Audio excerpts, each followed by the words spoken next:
некако стигнавме до тоа дека треба се одржаваат и да се одгледуваат овие наши македонски текстови, односно битовата драма некако во последниве години стагнираше кај нас на сцената на театарот, немаше некакви постановки, нешто многу. Оти мислам дека сите имаат во еден зададен момент тоа дека треба да се постави само на еден начин и дека тоа е правилниот начин, никако не се вади од да се разгледа малце контекстот што значи битовата драма во денешно време, односно современиот живот.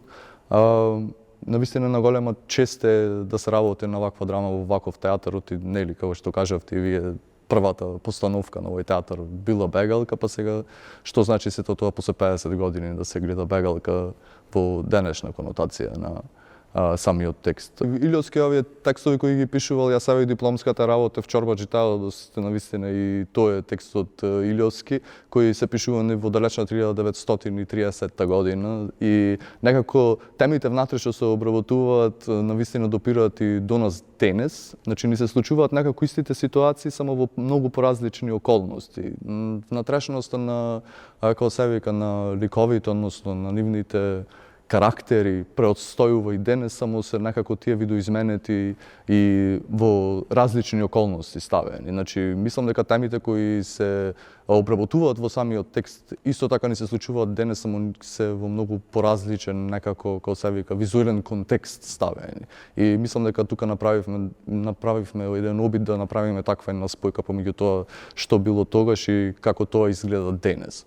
Сценографијата и општо тргнувањето и по мојот концепт кој што почнав да ја градам представата беше тоа, мене ме интересираше ти во самиот текст интегралниот на Илиоски има многу теми кои се обработуваат внатрешно, мене најпоќе ме фасцинираше тоа што се случува во домот фактички, како ние самите себе си ствараме еден затвор каде што ние, како да кажам, мислам дека најинтегралниот дел од човечкото постоење е фамилијата, односно домашниот момент. И ние доколку не можеме да се разбереме самите себе си дома во фамилиарните околности, не можеме да очекуваме дека ќе се разбереме надвор